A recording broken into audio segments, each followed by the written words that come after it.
Hello, everybody, and welcome to Catalyst of Change. I'm Alexia Cito, and I'm very excited to be here with Aurélie.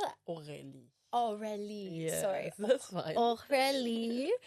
And I'm very excited to be here with you, Aurélie, and to just be in conversation and explore many different topics and themes. Aurélie is a student of astrology, which we can talk more about that as a whole, a contributor for Cosmopolitan UK, a tarot reader, and much, much more. So we're very excited that you're here. Very excited to be here as well. Thank you very much for having me. And I have to say, when we first met, I felt that energy where I was just like, I need to talk to you more. I was like, who's that? Like, we need her as a guest on the show. So I love that. Yeah. Energy speaks first, always. So always, for sure. Sense. Yeah. That makes sense. Exactly. And I would love to maybe start with that. Like, when did you have that awareness? Have you always had that awareness, or did you learn about energy at some point on your journey? What was that like for you? My mother is quite a big personality, and she's always been, and she kind of like fostered that into me. So she said to me, my mother was special. I know I'm special. You're special too. And, you like things like, words hold power, the way you carry yourself and how you hold your head, all those kind of things. Like, the first impression is very important. And she always told me that it's not about the looks, it's about your energy and how you're coming across. Obviously, I'm French. I mean, I was born in France, born and raised, but my mom is not French. She arrived in France when she was 17. So there is a sense of also carrying like the strength of the ancestor on her shoulders. Like, we represent something. So we need to make sure that people can feel that when they meet us. And also how kill them with kindness. That's always been a big thing. And I always been aware since a very young age that by being inviting to people, then I should be able to make my way through life in maybe like in an easier way, less stressful.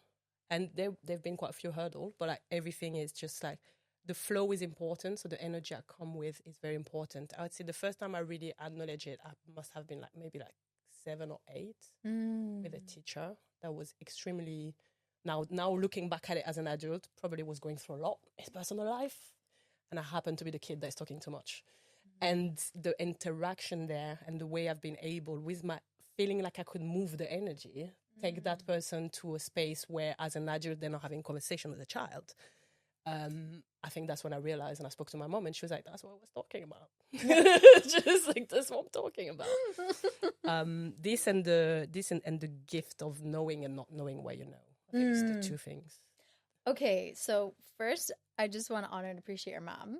Yes. And like that powerhouse of a representation in your life to like be that energetic and more example of what you are today. And also, it brings me up into some conversations about, we were recently talking in one of the episodes about children. Yes. And about what does it mean when kids actually feel from a young age that awareness of energy, of what's beyond the physical, of what's beyond like what we can see with our eyes, and how empowering that can be. Yeah. So it's really interesting to hear your perspective of someone who had some kind of a guide through your mother at that age to then have that like tune in, that connection. Yeah.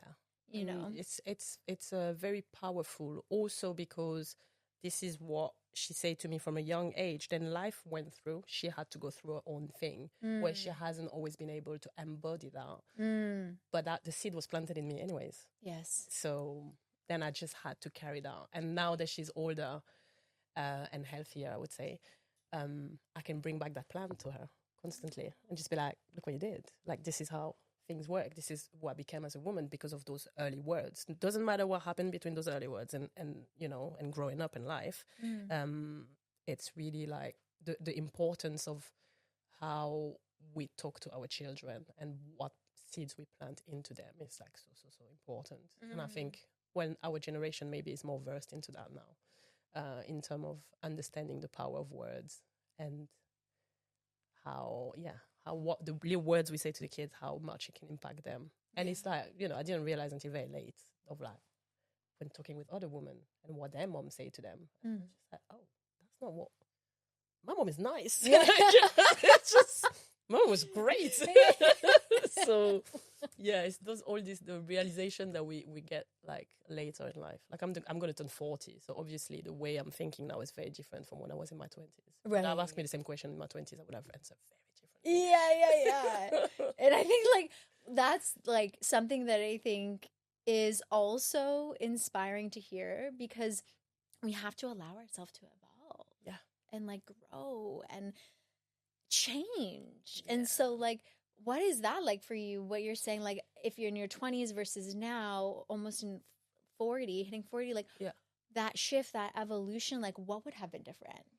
I think like the big change is that I'm now able to honor all the past version of myself. When I was in my 20s, I might not have been able to do that, like angry at the version that didn't take the right choices and envious of what could be, and like all those different kind of like pull and push thing. Yeah. When now I'm very like happy with how it all unfolded now that I look back at it. And also I'm just able to understand when things happen, they happen for a reason. If things don't happen, they don't happen for a reason. And it's just that kind of energy on like being able to look back and be like, no, that I know exactly why thing went like this. And it's also the surrender. I'm tired. I don't want to fight anymore. You know what I mean? I didn't come here to suffer. I'm tired. So I'm just going to take things, it's one day at a time. If it feels good, we do more of it. If it doesn't feel good, we just take ourselves out of the situation. And it's always like, this thing of like, I'm not going to try to change anyone. I want to change things, not trying to change people. I want to change things. Could you expand on that a little more? So I'm going to take the example of my career of origin, which is hospitality. I worked in for like 22 years. That's a good teacher. Yeah. Coming from, I've been in hospitality too. Anything where you're dealing directly with the public is like frontline work. Exactly. Yeah. And you can see how I'm not going to change. I can't change my staff. I can train them so I can give them the tools. I can change the work environment, but I can't change them as people. I can change the way we do things though, so they can be the best version of themselves. And a little bit the same thing with clients. I can't change them, but best believe that was my business card because I've worked for Soho for 8 years, and they were saying my business card was that people always left me better than how they found me. So they always come maybe angry, maybe hungry, mostly. It's hospitality, having those moods and all. And I'm not going to change you and what you experienced before you walked in my presence. But what I'm going to do is make sure that situation you're here right now allow for the best version of you to come out. Yeah. So I'm not changing people, but I make sure that I foster that version of them that is the happy version, the fulfilled one, the one that is not here to suffer, the one that's here to have a good time. That's beautiful. So, yeah. You just reminded me, because you had just mentioned you worked at Soho House for 8 years, you said? 8 years at Soho House, Which for any, like that's like a members only club. Yes. So you probably work with a lot of high profile people. So a lot of experience there. Yes. Yeah. And especially, was it here in the UK? It was here in the UK. Because there's so many houses here. And it's like a hub for Soho House. Many. I think there's like 9 in London and then like 13 in England. And then I don't even know how many we are now. And I say my last day was Friday the 28th. So like I would say like literally wow. So I'm changing life completely, I'm moving back to France, leaving my job in hospitality to be a full-time tarot reader and life coach. Like I'm really like, that big change is happening when you were talking about the 40 years old kind of like, and when we're like, okay, I learned all of this. It's now time to surrender and let the universe do its job. It's also how we met. Do you know what I mean? It's just like, why not? Let's take the leap of faith kind of thing. Okay. But yeah, to come back to Soho House, high profile, very high-paced environment, and also the energy in it is a creative members club. Yeah. So everyone there creates something. And like art is about energy as well, creation. It's all of those different vibes and energy in the same room, all those different egos. and then playing around with it. That's what I do. I juggle with energy. Yeah. That really is my job. Yeah. So yeah, it's a big part of my life. There's just like a page that turns, new chapter. Wow. What was it that inspired you to take this jump? Because this is in the first place, Soho House. Well, this jump from the jump you mean? Yeah, like this shift you're in right now. I think, well, first I wanted to go back to France because my mom is now older, but I did not want to be working for someone else under someone else's conditions. So what I mean by that is that I want to choose when I work, and I want to be free to take 2 days, 3 days off in a row if I want to, because my body and my soul need it. Yeah. And unfortunately, because we live under capitalism, you can't really do that, especially if you live in London. So in London, I had to do half Soho House, half Tower Reader, and barely a day off just to be able to live.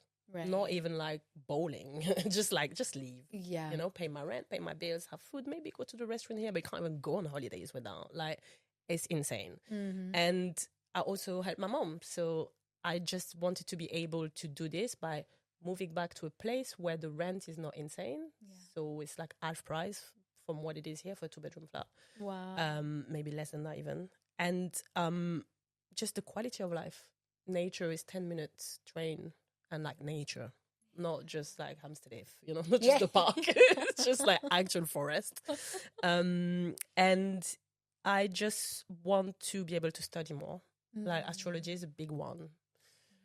Astrology and human psychology are the two ones where I want to dive in my books, and in order to be able to do this, I need time and calm. Yeah, it's not what's happening here. So 5 years ago, I knew already this was coming, and I was like, I need a plan. So I'm going to specialize in what I love to do, which is reading cards, and I'm going to specialize in how to help people just do what they have to do in the best way they can, which is how I started studying relational dynamic coaching. So everything just kind of came together. So now I'm a coach that use cards as a coaching method, basically. Wow. Yeah. So tell me more about the relational dynamic coaching, and also how you integrate the tarot within it. That's really cool. So relational dynamic coaching is that idea that the changes in people come from them. So we are not telling people what to do. We're having a conversation with them, and basically they're the one coming up with the ideas. And it's the question that we ask. The question we ask are extremely important in order to kind of like, and you really want to forget having an agenda. It's very hard. That part is the hardest one, of like, you know what they should do, but you don't want to take them there. Right. You want to have a conversation where they go there by themselves. So we don't want to go into the manipulation of it, but there is a side of like letting them, there's a lot of silence. And how I bring the card into this is I love talking. So we pull cards, and then I can talk because I know about the cards. You know about your life and what you need, and we kind of mix that together. So instead of being a fortune teller, they say, this is going to happen to you. I am more of a guide. I love doing vibe checks. So 3 cards. We pull 3 cards. We see what's the energy at play, how you can alchemize it the best, and a potential advice. And this is what we pull after we had a chat. So, you know, unless someone is coming the other way and like, I want a tarot reading. Yeah. And then I'm just putting the coaching into there, and the Reiki, and the second. There's different modality that I work with to kind of like deliver that experience. Yeah. I would say. Like very multidimensional and faceted. Yeah, exactly. Everyone's different as well. So I feel like each person is going to have a different need in terms of what they came to find, which is most of the time reassurance and peace and comfort. But yeah, it's fascinating to see how you can mix and match. Yeah. And adapt to each person. So each reading is completely different. So it's nice. And how has it been for you, like, delivering the coaching and delivering these readings and like seeing transformation with people? Like, is there anything that stands out, or what that's like? I think what I love the most is I've been able to bring a little bit of spirituality to a lot of people that are very skeptical. So by using coaching techniques, I kind of open people's mind into the idea that energy is real, that we are a little part of a big thing, and that there's a lot of things that we can do on a daily basis that can change everything for us, but also for the people around. And that's the opening of mind of people that would really, because that happened a lot to reading parties. And people are like, well, I'm getting reading, but I don't believe in this. And I'm saying, that's fine. Take a sip. I love when they leave. Things are very different. Yeah. And that's the biggest one. It's like seeing how when we use coaching technique mixed with a little bit of our spirituality, whatever it is, people are like, oh, I can take that. Oh, I feel more empowered. And like, yeah, that's what it is for. Not to control you or anything. It's just to make you feel better. So it's like also a lot of people have religious trauma. So I think they link spirituality, whatever it is, with religion, and then they kind of like pushed away. Using coaching and cards allowed to kind of open that door. Yeah. So it's very interesting. Yeah, it is interesting. And I feel like it's like really important because there's a whole dimension of life when we close that door that we're just blocking out. And it's almost like the majority. Yeah. Like the physical world is such a limited aspect. There's like the spiritual world, the mental, the emotional, all that dictate what happens here. And I feel like what you're saying is like allowing people to open their hearts and consciousness to this whole other dimension that can open up all these potentials, possibilities. And it's also really cool what you're saying about the fortune telling versus like the in the moment guidance. Yes. Because I do have this feeling that like what we have is now. Yes. And things are always changing. Exactly. Right? So it's like, even if there is a timeline or a trajectory, we are also empowered through our free will, through the practices and empowerment. I literally have shivers because that's what I say to people. Right? I'm not here to tell you your future. I'm telling you how you can take actions now. Yes. That can shape completely what's unfolding for you. Yeah. And yes, of course, there's a path, but there's so many different alleys to it, you know? And it's so true. Like free will is a big one. You always have the choice. You don't have to believe me when I read cards for you.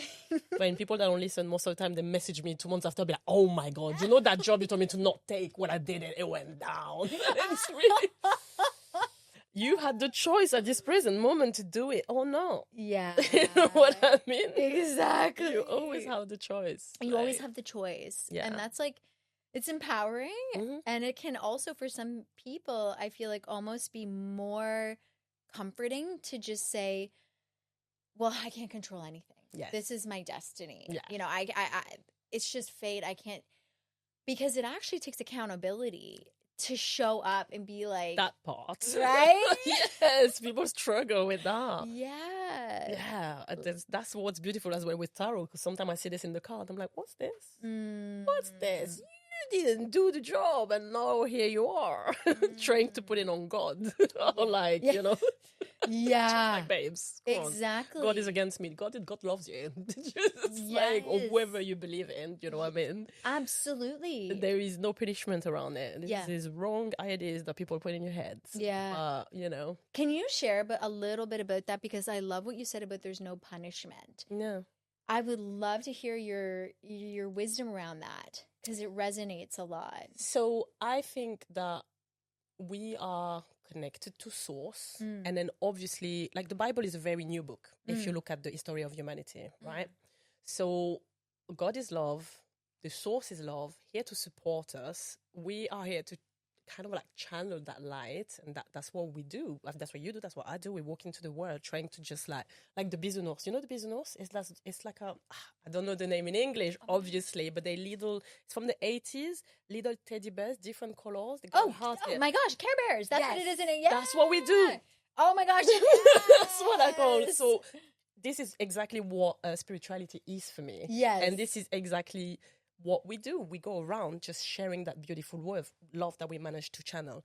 I say there is no punishment because that idea of hell, first thing first, hell is here.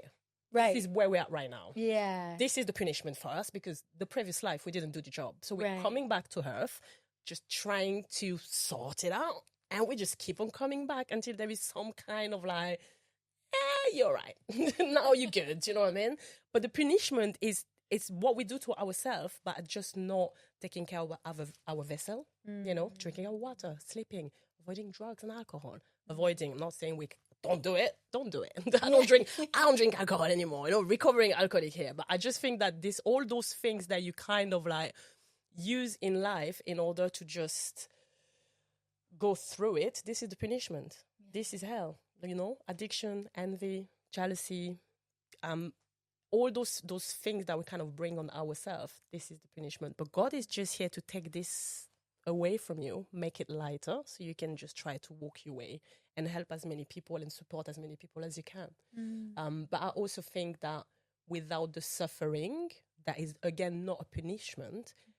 If you suffer enough, then you can take on the suffering of other people and you can understand what's going on. Like, it's really is the idea of there is no such a thing as punishment from the divine. Hell is not a thing that's just used to control the masses.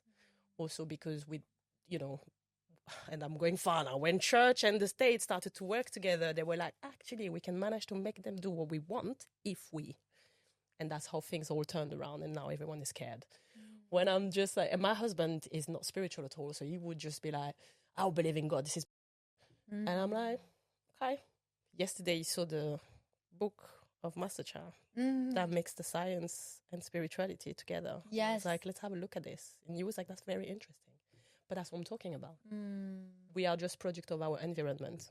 And his environment is either very Christian or saying the church is shit. So, it's one or the other. I think there's a middle ground. Yeah. It's just like, there's a middle ground, and I think that's what we do, right? Yeah, like, exactly. That's just what we do. Yeah, there is a middle ground. And I think that's what's so powerful is like, we can create it to be what works for us. Like, that's what's so beautiful about spirituality is it's so open and it's so free. And like you said, it's like this unconditional love and this ability to connect to those source qualities that are so liberating. Yes. And to, like you said, it can be heaven, it can be hell, whatever with the lessons that we need to learn. And the more that we can learn, for example, with tools like your coaching, your tarot, the guidance, and whatever you believe, the viewers, the listeners, like there are so many paths, like you said. We have this journey, but there's so many paths we can take to that place. Yeah. And whichever one like we choose or we walk, if it's leading us closer to that like lightness and that love and that like presence, it's so beautiful. It is. It really is. And I'm also curious because like I love this trajectory you're in right now of switching life and starting like your own business or continuing your own business, not starting. You already have making it grow. Yeah, growing your business and focusing on that. Focusing also on like these are real, I think, phases of life a lot of us deal with. For example, like our parents growing elderly. Finances and our living and like going to maybe a more peaceful environment, connecting back with nature after living in like a really busy city, connecting back to that place of peace within us when for so long we've been, in a environment driven by that like ego and financial success and, Are you in my head? That's the conversation I've been having with myself for 5 years. It really is so true. That's crazy. We are one. We are one. I'm being silly, but true at the same time. But you know what I mean. So yeah, it's a very interesting conversation, and I am also I think I'm also curious to kind of dive a little deeper into the tarot part of it because it is something that you are like. I'm obsessed with it. I want to hear more because I've had tarot readings. Yeah.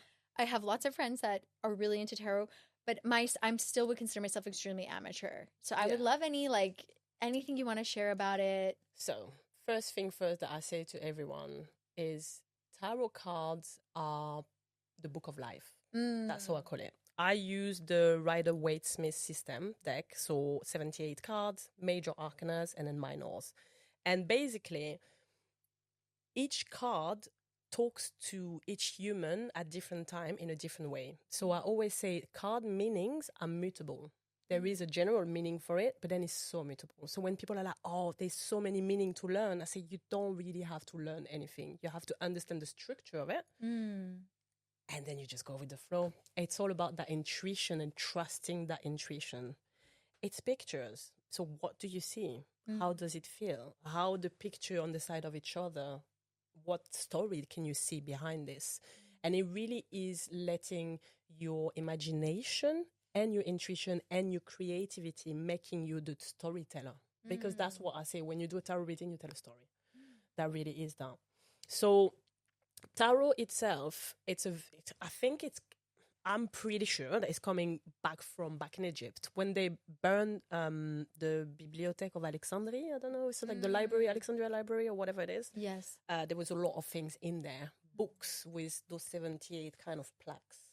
And I went today to that amazing exhibition called Tarot in the Wartburg Institute that is about the history of tarot and different deck and the evolution of it. Wow. But it started really... Today? Yes, today. Oh, wow. Yeah. For the third time. Wow. A bit obsessed. But it really is the idea that those cards have been here for centuries. The Italians make it pop off, really, like in 1400, because rich family would have their tarot deck. Oh, wow. And they would use it, because, it's like a playing card, really. They would use it as a playing card. So you wouldn't have all the images that you have now. Now, when you look at a tarot card itself, there is so many symbols, the colors, the things that are on the card itself, the numbers.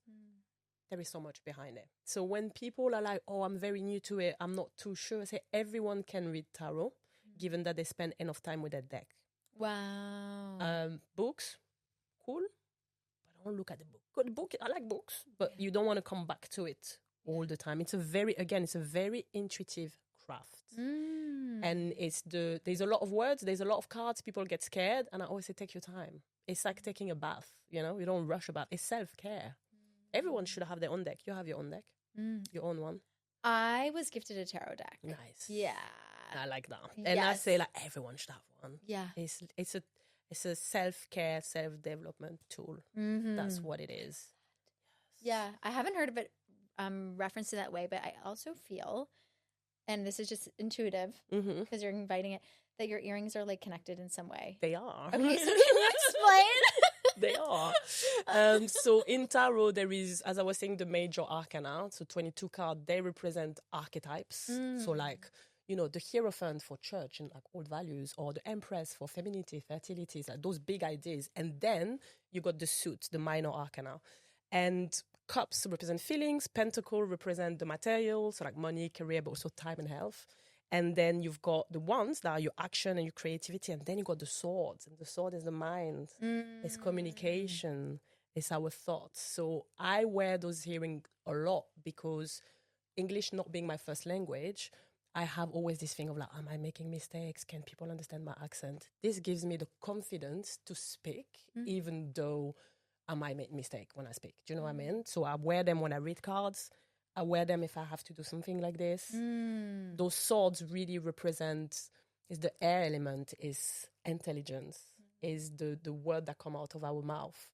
And it really is also like direction, cuts. Yeah, for sure. Yeah. They're working. They work. Yeah. They are a gift from Lulu. Bisous, Lulu. That's one of my team member that gifted them to me for my birthday. Oh, so, that's beautiful. Yeah, but well spotted. I love it. Yeah, I feel like just inviting in the intuition and it is so powerful, and I feel like using the intuition in our daily life is something that is so needed, like even more on our planet. But people don't know how to do it. They haven't been told. They haven't been told how to. Also because then the world then we couldn't be controlled. So I think they don't want us to use it. So what would your words or like guidance or like any message you have for people to do that or connect more with it, to like play with that? Or so the list of Master Cha yesterday was just cha, cha, cha in my eyes, because I always say start with the breath. It's always starting with the breath. It's starting with being able to literally say to yourself, okay, I'm going to take my 3 deep breaths. How does it feel in my body? And that's the thing, the body sensation. Your body will tell you, is that dangerous or not? And understanding, is that fear or gut feeling? And understanding that intuition will sometimes travesty it as fear. Right. And that's being able to recognize it. So going back into the body and seeing where it comes. Often intuition is coming from here, fear will come from here. Oh, you know? yes. And then and the intuition is kind of standing here. Then you might have the butterfly here sometimes. So when people are like, oh yeah, I met this guy and I got butterflies, I'm like, that's not a good sign, baby girl. Your body's trying to tell you something here. Do you know what I mean? Butterflies. Stress. It's just like connecting to your intuition is really all about a big glass of water, 3 deep breaths, and never underestimate the power of a big glass of water and 3 deep breaths, eyes closed, taking it in. And it's also something that you kind of be able to develop spending a lot of time in nature. And I know it's hard when we live in big cities, but going to the park is good enough. Yeah. You don't have to be like in a forest. Just sit on the Yeah. sorry, focusing like sure. back against a tree and see what's happening. Just Absolutely. take your deep breath, hand on heart, hand on belly. And it really is that simple. But people feel stupid sometimes doing it as well. Yeah. They don't want to listen to their intuition. There's a lot of things that come into play. True. But things are changing. They are. They are. And you're part of that change. Yes. Yes, that's why you're I here. definitely want to be part of that change. Yeah, and you are. Yeah. You're a catalyst of change. Everything that you're doing, all the ways that you're embodying everything you're talking about, and you have been for so many years. Thank you. Yes, and sharing it with the world, using your voice, your platform, your message. Yes. Through your individual sessions and That's also my life through mission. everything. Yes. The messenger. Yes. I've been told literally like 3 days ago on my birth chart reading. That's a big thing. Yeah. It's there. And it's also my Chiron wound. So it's like something that I struggled with in my previous life. Probably died because I was speaking up about things. Coming back. And that's why I'm so scared to do it. So this today for me is like a big exercise. So I'm naturally good at it, but absolutely freaked out to do it. Yeah. Very strange. Yeah, so feel the fear and do it, like you said. Yeah. There's a English, like, can't remember what it's called, but you know, the acronym, I guess, when it's like fear is false evidence appearing real. Oh. FEAR, false evidence appearing real. Wow. Yeah. Yeah. So every time you think of that, when you think of fear. I'll go to type it. That's when I come down. And there's few people that need to see it the same way I just heard it right now. Because, It's an illusion. Oh, this is real. Easier said than done, of course. Like, I'm not saying, we still feel it, but yeah. No, it is. And it's also important to be like, okay, this is fear. Why am I scared? And then we talk at that part of ourselves that is scared. Often the inner child's got, or the inner teenager. The inner teenager, we don't talk about them enough, but they are here. They're angry. They're wild. They're very wild. Very wild. When they're scared or feeling upset, that's where the ego is kicking in. So those 3 kind of part of ourselves are all here. And we're here with the higher self on our side being like, how do I deal with that? And it's kind of that. Like, we are just like a soul and energy having a human experience here. So which part of me is scared and is in fear right now? And how can I reassure them and show them that actually it's all okay? But it's work. It is, yeah. As soon as you say inner child, I'm like, oh, so precious. Like, little child, hug them. As soon as you said inner teenager, I'm like, oh. Yeah, and that's just everyone is leaving her in the corner, and she's like, I'm here. Yeah, I think I'm outing my teenage years, but yeah, basically. Yeah. So, okay, I have a final question. Yes, please. That we ask everyone. So I'm going to ask you, which is, if you could be a catalyst of change for one thing in the world, what would it be? Access to water. Like, that's like, water is literally life. Yeah. And if I could be like, fix it tomorrow, that would be the one. Access to water, absolutely. And it's one of those things, like, I'm not too sure how in this life I do this. But the best way I found so far is every time that I see someone a little bit, I'm like, did you drink some water? I'm the water girl. I always have a fresh bottle of water in my bag, giving it to people.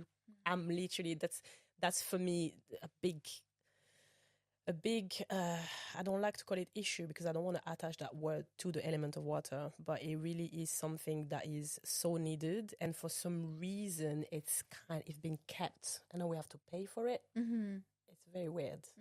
It's very strange. Yeah.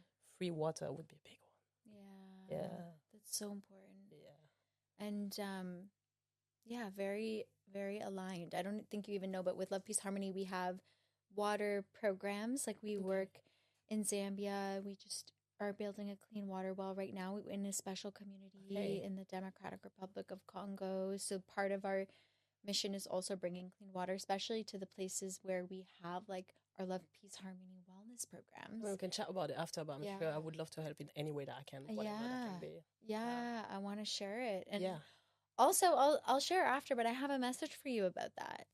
Yeah, I think you have special water connection. That's in your lineage. Highly possible. Yeah. But that's a really powerful message that water is life, and it really is. Yeah. And I want to thank you for being that example and message for us and bringing it forward, and for saying yes to be with us today. Yeah, exciting. Share. Yeah. I love it. Yeah. And I want to also invite everyone who's tuning in to share your experiences and comments in the chat below. We want to hear what resonated. If it didn't, I want to hear all your juicy goodness, and share also all the links below in the description so that you can connect and find out more. Get your own coaching sessions, reading, coaching, coffee, Coffee. Yeah, coffee. Yeah. I want to come to France. Yeah. We should do our next episode there. Yes. I want to go to the woodlands with you. Let's go. Let's do it. Okay. I love it. Putting it out there. Putting it out there for the destiny. See what we can create, and continue being catalysts of change in your lives, in your communities, and in the world. And we will see you in the next episode.